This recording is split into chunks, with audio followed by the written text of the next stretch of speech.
Everyone welcome back to घर का खाना विथ गुनगुन। निमकी तो खायापी समस्त को भल लगे। आम जेनेराली मैदार तैयारी निमकी खाई था कि आज आपण अटार तैयारी हेल्दी निमकी रेसिपी नहीं आसी जहाँकि मैदार तैयारी निमकी भाया बिल्कुल क्रिस्पी होता है। तेज चलते देखा कौन कौन दरकार। मुझे गोटे कप 250 ग्राम अटा नहीं, अधा छोट चमच जुआणी नहीं, तेल नहीं, लुण स्वाद अनुसार आ पानी किसी नहीं चकटापी आ छाणीवाई तेल। तेबे निमकी अटा चकटिया गोटे प्लेट रे अटा को दे दूची। तापरे मुझे जो जुआणी नहीं सेटा को एमती हाथ में क्रश करके दे दूची। यह द्वारा टेस्ट बहुत भल आसीबो और जुआणी डाइजेशन ले भी सहायता करे।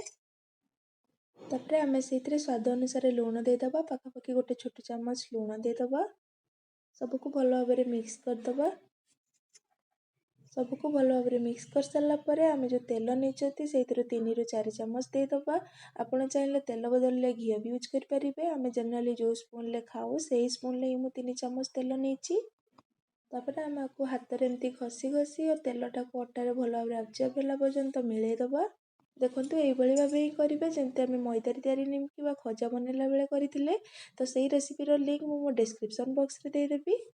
एमती करने द्वारा निमकी आमर बहुत ही क्रिस्पी होता है। देखो तो हम जो तेल देते से अटा सहित एमती भल भाव मिक्स हो सारापर आप हाथ में एमती मुठा करेंगे। जब एमती बांधी जाए जानिबे जे आमर एटा परफेक्ट अच्छी। तेज आम अल्प अल्प पानी देकी आपको चकटिबा। आपड़ एकाथरे अधिक पानी देदेवेनी, अल्प अल्प पानी देकी एमती चकटिबे। ये अटार चकटाटा जमती रुटी आम चकटती ताठू टिके टाण हम। मैदार निमकी बनला बेले जो आम तार अटा चकटती से पानी टिके कम लगे, किंतु अटा जेहेतु अधिक पानी टाणे तो ये से मैदाठू टिके अधिक पानी दरकार हम। जदि आपण मैंने मो वीडियो को नुआ कर देखुं तेज मो चैनल को सब्सक्राइब कर दिंतु। पाखे बेल आइकन को प्रेस कर दिंतु जहाँद्वारा आप मो चैनल रिलेटेड वीडियो फास्ट पाइपर। देखिपे आम निमकी अटा चकटाटा एमती टिके टाण हवा दरकार। या द्वारा निमकीटा क्रिस्पी हम। तो मुझे हाफ ग्लास रु टिके अधिक पानी नहीं आ मोर एतकी पानी बड़ी जाइए।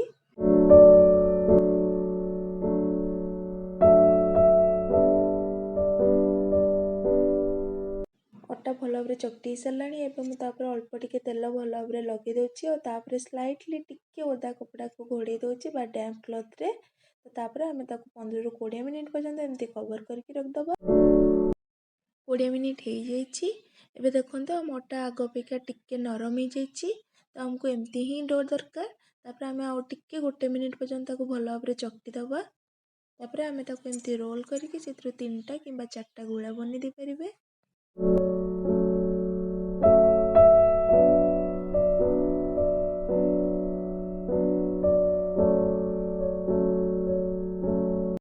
तापरे ताको बेलिया बेलना पटारे अल्प टिके तेल लगे दिंतु।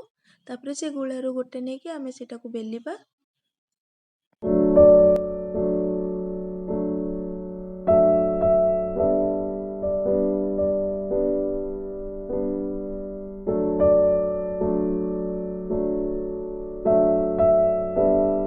ताको एमती पतला करके बेली सारा पर निमकी गुड़ा को टिके समान सेप दवाई आम ता चारिपटू एमती साइज करके काटिदबा।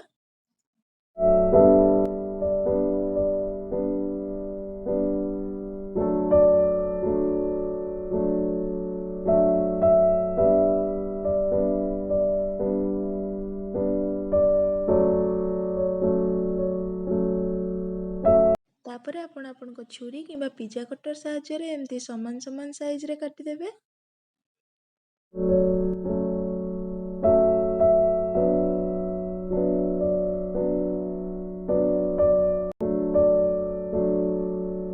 आम मैदार निमकी बनैला बेले डायमंड शेप्र निमकी बनैथिले।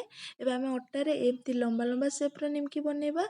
आपण चाहिले मझिरु एमती काटिके लंबा लंबा करि पारंती किंबा आउ टिके छोट भी करि पारंती। तापर आम गोटे प्लेट को बाहर करदबा। से भाव आम अलग जो बॉल गुड़ाक रखी से भी निमकी बनईदबा।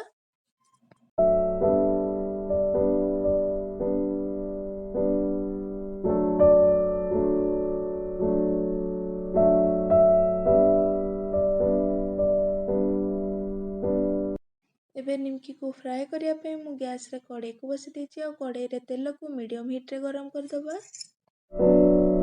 तेल मीडियम हिट्रे गरम हो सारापर आम से अल्प किसी निमकी को जो काटिक रखिले पकईदबा और गैस फ्लेम को लो कि लो मीडियम को देदबा जहाद्वारा निमकीटा भितर भल भाव फ्राए हो पार आ क्रिस्पी भी हम किंतु हाई फ्लेम रे कले भितर बिल्कुल भी हुएनी उपरटा जल्दी लाल पड़ जाए। देखो ये भाव आप मझे मझे चलाउे ऊपर तल करुवे जहाद्वारा निमकीटा सबुआड़ भल भाव हो पार। देखो निमकी भल भाव फ्राए हो गलानी। एबे मुझे किचन टाइल को बाहर कर दूसरी। बहुत ही क्रिस्पी है फ्रेंड्स। तेरे चलते एबे हम जो रेस्ट निमकी गुड़ाक रखी यही प्रोसेस रे ही ताको फ्राए करदबा।